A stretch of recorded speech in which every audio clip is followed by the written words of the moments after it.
Morning बच्चों। आज पाठ 12 जंगल की डायरी पढ़ाने जा रहे हैं।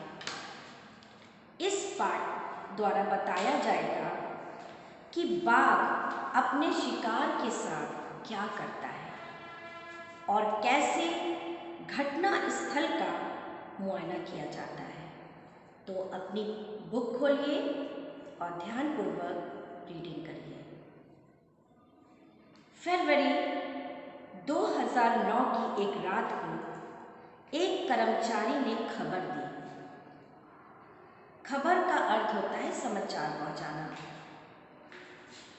तो 2009 को एक कर्मचारी ने खबर दी कि कंपार्टमेंट 536 में बाघ ने गारा किया है, अर्थात एक नीलगाय का शिकार किया है। मैंने अगले दिन अल सुबह जाकर उसका जायजा लेने का निर्णय किया। अल सुबह का अर्थ होता है बहुत सवेरे जाकर उस जगह का निरीक्षण किया गया। दूसरे दिन मैं सुबह 4 बजे ही जाग गया और 4:30 बजे निकल पड़ा।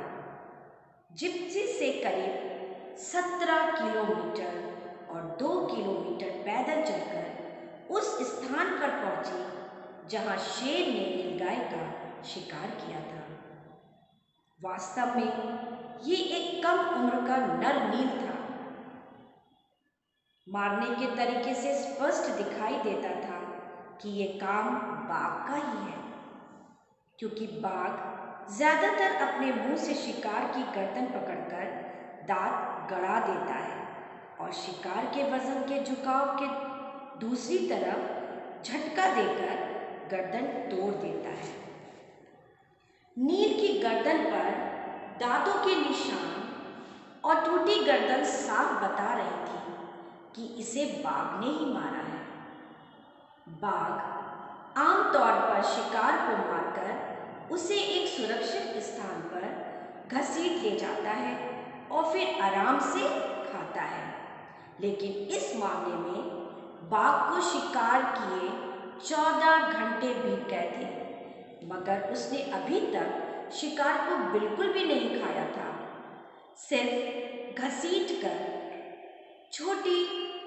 थोड़ी ऊंचाई पर रख दिया था। जहां बाघ ने नील को मारा था वहां दोनों तरफ से उठी हुई घाटी थी, जहां पथरीली जमीन और छोटी घास थी। पेड़ों का घनत्व भी मध्यम था। पत्थरों और उनके बीच उग आई घास के कारण बाघ के पैरों के निशान बिल्कुल दिखाई नहीं दिए। इस स्थान से करीब 1 किलोमीटर दूर एक बसाहट है। बसाहट का अर्थ होता है बस्ती, जिसे पुराना पानी का नाम दिया गया था। उस बस्ती का नाम था पुराना पानी। इसमें 5-6 छप्पर बने हुए थे। इनमें सभी मिलाना जाति के लोग रहते थे। ये किसी जमाने में कभी आकर यहाँ बस गए होंगे। वन विभाग की भाषा में ये अतिक्रमण करता है। अतिक्रमणकर्ता का अर्थ होता है दूसरे के क्षेत्र में प्रवेश करना। बाघ ने गारा किया है, इसकी जानकारी सबसे पहले इन्हीं लोगों को मिली थी। हो सकता है जब बाघ ने गारा किया उस वक्त गांव का कोई आदमी उस तरफ चला गया और बाघ ने इसी वजह से नील को खाना मुलतवी कर दिया हो, परंतु बाघ होगा कहीं आसपास ही। ऐसे में अगर कोई बाघ के और अधिक नजदीक पहुंच गया होता तो खतरनाक हो सकता था। हिंसक वन्य प्राणी के खाने में किसी भी प्रकार का व्यवधान मनुष्य को खतरे में डाल सकता है। व्यवधान माने रुकावट डाल सकता है। जब किसी ऐसे ही हालात में कोई वन प्राणी मनुष्य की जान ले लेता है तो उसे आदमखोर घोषित कर दिया जाता है। आदमखोर का अर्थ होता है मनुष्य को खाने वाला। फिर तो उस बेचारे को या तो किसी चिड़ियाघर में उम्र कैद हो जाती है या उसे मार डाला जाता है। हमने घटना स्थल का ठीक से मुआयना किया। घटना स्थल पर संघर्ष के निशान थे, लेकिन पैरों के निशान नहीं दिखे, क्योंकि जमीन पथरीली थी। जमीन कैसी थी? पथरीली थी, इसलिए निशान उन लोगों को नहीं दिख रहा था।